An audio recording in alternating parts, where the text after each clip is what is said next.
Okay, first question. When you look at this image, what's the first thing that comes to mind?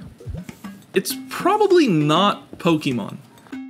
But with Elden Ring's latest expansion, Shadow of the Erdtree, I thought to myself, what if these bosses and monsters and terrible, terrible creatures were cute and cuddly capturable monsters? What if they were Pokemon? That's kind of what we're jumping into today, and I'm really excited to show you what we've been working with. I'm the Sterninator, and welcome to the channel. Today we're going to be looking at the question, what if Elden Ring bosses were Pokemon? Specifically bosses from the latest expansion. We're going to be looking first at the boss, Romina, Saint of the Bud. Now, looking at this at first glance, it very much gives me Pokemon vibes. It has these two segmented parts, which are this centipedal body and this warrior or fighter-based upper body. Almost like a centipede, if you will. So I thought that'd be a really fun idea to crack down on. So I started with the head. I knew that this is going to be a focal point. It may not be the biggest point, it may not be the most prominent point, but I wanted to ensure that it was the focal point of this character. So I wanted to start by creating some shapes and imagery along the helmet here that gave a glimpse into kind of the shapes that we're going to see throughout the rest of the design. I also knew that I wanted to capture almost these praying mantis or mandible-like appendages for the arms. I wanted it to feel very human body with a lot of insect inspiration. That's the whole point of Romina. She's part scorpion, part centipede, part butterfly. And I knew that that is a lot going in. So I had to find a way to dwindle that down, make it work, while also making it feel like a Pokemon. One of the key points of Pokemon design is that they should always feel like your friend. And that can be kind of difficult when you're translating an Elden Ring boss into a companion-style capturable monster. So I went in and I gave it some rough design, some basic concepts, and I was really happy with where I was going on these. I felt like there were two characters in this scene that weren't necessarily fighting for the spotlight. It became this chariot rider almost, where we're able to incorporate all of these insect-like designs. I mean, a scorpion centipede itself is already really cool, but how do we add on this rider in a way that feels natural while also feeling like it is the focal point? Like this is the central character and the centipede is an add-on. I don't know if any of that makes sense, but trust that it made sense in my head when I was drawing this character. So you can see throughout the sketch I'm making a couple little changes, giving it a little bit more roughness. So some of those more smooth areas kind of vanish to give way for, in this example here, these mandibles, these sharp points on the chin. I really wanted to capture the essence of Pokemon that were a little bit more human, like we see in the Scarlet and Violet games. I wanted to hit almost a Ceruledge and Armarouge type of style for the upper body here. And I thought incorporating something like butterfly wings would just give us a little bit too much going on for the upper body. I could be wrong, it very well could fit. But I know the design that I was going for didn't incorporate the butterfly wings quite as much. So I instead wanted to give the semblance or the idea of those wings in the shape of the pauldrons and the shoulder guards there. I also wanted to, like I said, give it a little bit more roughness to the final design. So you can see I'm adding a couple spikes in the arms. I'm adding these eyebrow juts that kind of come out on the top there, just giving it a little bit more energy towards the more malicious side of the design, while also trying to balance that factor that makes it a Pokemon. Most Pokemon aren't Elden Ring bosses. Most Pokemon aren't designed to be super scary. They're designed to be your friend. That's the whole motif behind Pokemon design. It should feel like they can be your friend or your companion. And so translating an Elden Ring boss, especially with this as the first one, was a little difficult. You know, what parts of this very compressed and compacted design are going to be reminiscent of the harshness of an Elden Ring concept? So I went with keeping the centipede, keeping the scorpion parts, keeping this warrior kind of riding atop this mount, and wanted to simplify those in ways that kept the same base principles. part of that game down to cutting the centipede's legs down from 100 to, I think there's 12 here, but making the 3 on either side at the front, so the 6 at the front. I'm getting by math all over the place here. But keeping those 6 at the front more dominant, like those would be the striker type hands, and keeping the back more for balance. I also wanted to make sure that I was staying away from centipede Pokemon who already exist. Things like Scolipede really came to mind, especially with the fact that this creature is reddish purple. I also didn't want to kind of draw on the inspiration of characters like Centiskorch.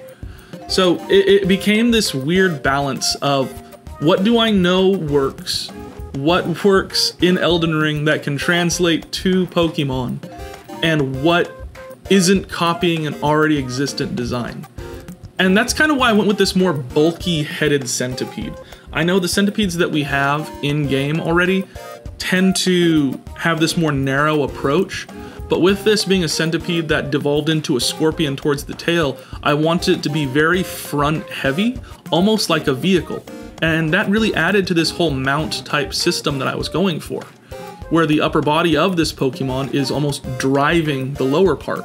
It feels like 2 Pokemon in 1, and I really liked that direction. It was something that I really started to lean on as I got further into the design. And while I was doing that, while I was trying to figure out how to make the upper part more central and make the lower part seem less reminiscent of already existent Pokemon, I had to also tackle the idea that a defining feature of this Elden Ring boss is that scarlet color, that red color. So I pulled in a little bit of purple, give it almost a pink vibe to the whole thing, just so that it could have some differentiation, so that we can have some separation between the armor and the actual body. I also wanted to bring in this gold color, which we don't see a ton in the initial design, the inspiration, but it really helped break up what is the head, what are the focal points. And it also almost gives this illusion that the tail itself is a third head. And while I kind of tackled that a little bit and I felt, okay, maybe this might be confusing, I think that it really handled the concept of this being a confusing character in Elden Ring. Okay, where's the head? Where's the tail? Where's the rider?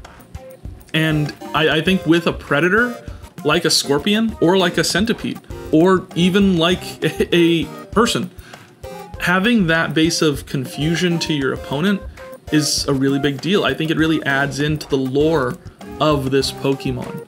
So here I am kind of shading and trying to figure out where I want to put these highlights, where I want to put these dark areas, and I found that normally shading is not one of my favorite parts. That's just me being fully transparent with you, audience.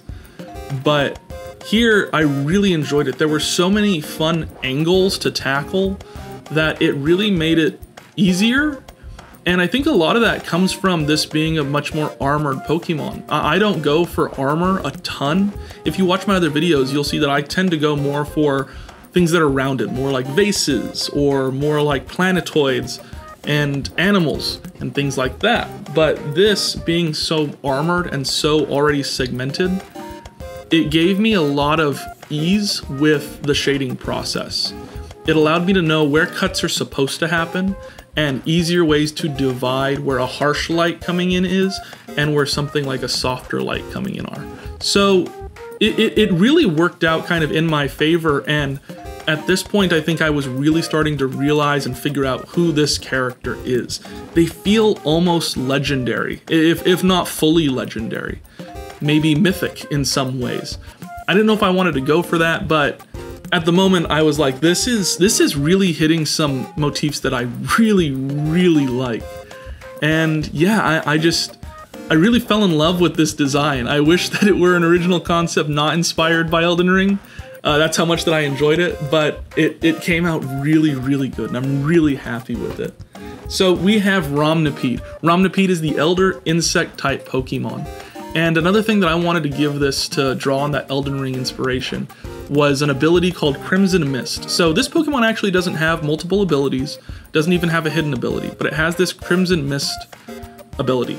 And the reason I wanted to include that is because that itself is a big proponent of this character in game. While this may be an early boss, it really gets you into understanding how the game is going to function from this point on. They have abilities. Elden Ring monsters always have a little bit more to them than just what they appear like and how scary they are at the outset. So this Crimson Mist, the way that I see it working in a Pokemon game, is that upon entering a battle, Crimson Mist immediately poisons a Pokemon. Think of it like toxic barbs. So if a Pokemon enters a battle, they're going to be poisoned from the start of that battle until the end, or until they're healed, I should say. And switching out Pokemon will do the same thing. That's where the poison barb type motif continues in. So pretty much a free use of poison barbs, a free use of being able to poison your enemy. That's why they don't have all of the stats of your typical super legendary Pokemon, but you are fighting it poisoned pretty much the entire time, unless you just want to rifle through antidotes.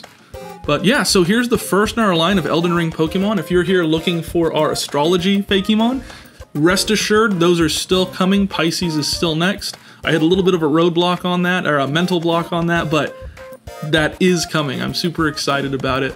If you're watching and you've watched our last video, you'll know that we recently did a collaboration with a couple other artists, including the channels Audendraw, Pewter City Jim, and Dev_. That was super fun, super exciting, and I've got a couple more collabs already in the works, so stay tuned. And with that, I'll just ask, please like, comment, and subscribe. Let me know in the comments what boss you want to see turned into a Pokemon. I'm gonna be brutally honest with you. I don't know a ton about Elden Ring. So please, let me know in the comments, hey, I love this boss, I love this design, please turn it into a Pokemon, and I'll see what I can do. Super excited you're here. All the links are down below for things like the Instagram, the Twitter, and the Patreon. So I'll see you there. Bye.